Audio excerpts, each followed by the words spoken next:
இரட்டை இலை சின்னம் விவகாரத்தில் கூடுதல் ஆவணங்களை தாக்கல் செய்ய அவகாசம் வழங்கியுள்ளது தேர்தல் ஆணையம். இது தொடர்பான கூடுதல் விவரங்களை டெல்லியில் இருக்கக்கூடிய எமது சிறப்பு செய்தியாளர் அரவிந்திடம் கேட்கலாம். அரவிந்த், சொல்லுங்க, தேர்தல் ஆணையம் அதாவது இரட்டை இலை சின்னம் தொடர்பான விவகாரத்தில் கூடுதல் ஆவணங்களை தாக்கல் செய்ய ஒரு அவகாசம் வழங்கி இருக்கிறது. இது குறித்த விரிவான தகவலை சொல்லுங்க.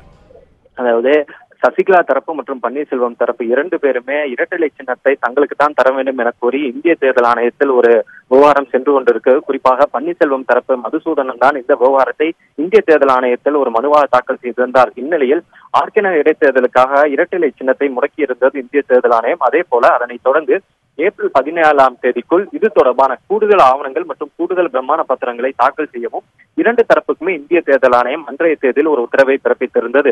இந்நிலையில் ஏப்ரல் 17ஆம் தேதிக்கு 2 நாட்களுக்கு முன்னதாக சசிகலா தரப்பு ஒரு கோரிக்கையை இந்திய தேர்தல் ஆணையத்திடம் முன்வைத்திருந்தது. அதாவது இரட்டை இலை சின்னம் தொடர்பான விவகாரத்தில் கூடுதல் ஆவணங்கள் மற்றும் பிரமாண பத்திரங்களை தாக்கல் செய்ய தங்களுக்கு மேலும் ஒரு கால அவகாசம் வேண்டும். குறிப்பாக அதிகப்படியான பிரமாண பத்திரங்கள், அதிகப்படியான ஆதரவாளர்களிடமிருந்து பிரமாண பத்திரங்களில் கையெழுத்து வாங்க வேண்டியுள்ளதால் எங்களுக்கு கூடுதல் அவகாசம் வேண்டும் என சசிகலா தரப்பு இந்திய தேர்தல் ஆணையத்திடம் ஒரு முதல் முறையாக ஒரு கோரிக்கையை வைத்தது. அதனைத் தொடர்ந்து பன்னீர்செல்வம் தரப்பும் அதே ஒரு கோரிக்கையை வைத்தது. இரண்டு தரப்புமே தங்களுக்கு 8 வார கால அவகாசம் வேண்டும் என இந்திய தேர்தல் ஆணையத்திடம் ஒரு கோரிக்கையை வைத்திருந்தது.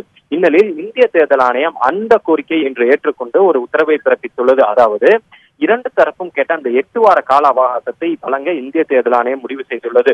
குறிப்பாக முன்னதாக ஏப்ரல் 17ஆம் தேதிக்குள்ளாக இரண்டு தரப்பும் கூடுதல் ஆவணங்களை தாக்கல் செய்ய உத்தரவிட்டிருந்தது. ஆனால் இரண்டு தரப்பும் கூடுதலாக 8 வார கால அவகாசம் கோரியிருந்ததால் தற்போது அதனை ஏற்றுக்கொண்டு ஜூன் 16ஆம் தேதிக்குள்ளாக இரண்டு தரப்பும் அந்த கூடுதல் ஆவணங்கள் மற்றும் பிரமாண பத்திரங்களை தாக்கல் செய்யுமாறு இந்திய தேர்தல் ஆணையம் உத்தரவிட்டுள்ளது. ஆனால் இது இரட்டை இலை சின்னம் தொடர்பான விவகாரத்திற்கான அதற்காக மட்டுமே இந்த கூடுதல் அவகாசத்தை வழங்கியுள்ளது.